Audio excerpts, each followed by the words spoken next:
హైదరాబాద్ నాగార్జున సాగర్ జాతీయ రహదారిపై ఉద్రిక్తత నెలకొంది. RRR అలైన్మెంట్ ను మార్చాలని డిమాండ్ చేస్తూ రంగారెడ్డి జిల్లా మాడుగుల మండలం రైతులు ధర్నాకు దిగారు. అనేబోయిన్పల్లి గేటు వద్ద సుమారు 300 మంది రైతులు రాస్తారోకోకు ప్రయత్నించగా పోలీసులు అడ్డుకున్నారు. ఈ క్రమంలో రైతులకు పోలీసులకు మధ్య తోపులాట జరిగింది. తమ భూముల నుంచి రోడ్డు వేయనిచ్చేదే లేదని రైతులు నిలదీంచారు. రైతులకు మద్దతుగా మాజీ ఎమ్మెల్యే జైపాల్ యాదవ్, సిపిఎం నేతలు కూడా ధర్నాలో పాల్గొన్నారు. నిరసనకారులను పోలీసులు అదుపులోకి తీసుకుని యాచారం పోలీస్ స్టేషన్ కు తరలించారు. ఈ ఘటనతో ఆ ప్రాంతంలో భారీగా పోలీసు బందోబస్తు కొనసాగుతోంది.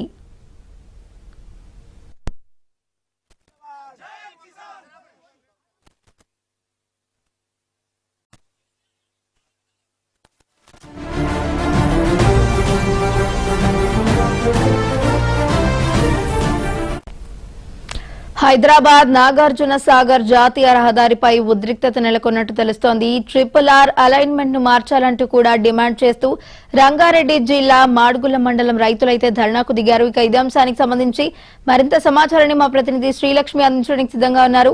శ్రీలక్ష్మి, చెప్పండి. Thank you Vaishnavi. హైదరాబాద్ నాగార్జున సాగర్ జాతీయ రహదారిపై ఉద్రిక్త వాతావరణం నెలకొల్పిందని చెప్పుకోవచ్చు. RRR అలైన్మెంట్ ను మార్చాలని అయితే డిమాండ్ చేస్తూ మోగ్గుల మండలం రైతులు అయితే పెద్ద ఎత్తున ఆందోళనకు అయితే దిగారు. అనేబోయిన్పల్లి గేటు వద్ద అయితే వందలాది మంది రైతులు రోడ్డుపై బైఠాయించి రాస్తారోకో నిర్వహించారు. దీంతో అక్కడ వాహనాలన్నీ రాకపోకలకైతే తీవ్ర అంతరాయం ఏర్పడిందని చెప్పుకోవచ్చు. సమాచారం అందుకున్న పోలీసులు సంఘటనా స్థలానికి చేరుకొని అయితే పరిస్థితిని అదుపులోకి తీసుకొచ్చే ప్రయత్నం అయితే చేస్తున్నారు. ఈ నేపథ్యంలోనే పోలీసులకు రైతులకు మధ్య తోపులాట జరిగింది. వారిద్దరి మధ్య కూడా వాగ్వాదం అయితే చోటు చేసుకుంది. తమ భూములను కోల్పోవడానికి సిద్ధంగా లేమని అంటూ కూడా వెంటనే ప్రభుత్వం ఈ ప్రాజెక్టు అలైన్మెంట్ ను మార్చాలంటూ కూడా రైతులైతే డిమాండ్ చేస్తున్నారు. ప్రధానంగా చూస్తుంటే రైతులకు మద్దతుగా బీఆర్ఎస్ మాజీ ఎమ్మెల్యే జైపాల్ యాదవ్ ఎవరైతే ఉన్నారో, అంతేకాకుండా సిపిఎం నేతలు కూడా ధర్నాలో పాల్గొన్నారు. ప్రస్తుతం అయితే రైతులు నేతలను పోలీసులు అయితే అరెస్ట్ చేసి అయితే యాచారం పోలీస్ స్టేషన్ అయితే తరలించారు.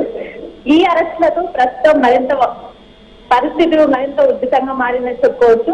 ఈ సందర్భంగా మాజీ ఎమ్మెల్యే జైపాల్ యాదవ్ మాట్లాడుతూ రైతుల ప్రయోజనాలను విస్మరించి ప్రభుత్వం బలవంతంగా రైతుల భూములను లాక్కోవాలని చూస్తుందని అయితే ఆరోపించారు. ఈ సమస్య పరిష్కారం అయ్యే వరకు పోరాటం కూడా కొనసాగిస్తామని అయితే రైతులైతే స్పష్టం చేశారు. ఈ ఘటనలో అయితే ఆ ప్రాంతం అంతా భారీగా పోలీసులు అయితే మోహరించారు. Vaishnavi. Right, thank you Srilakshmi.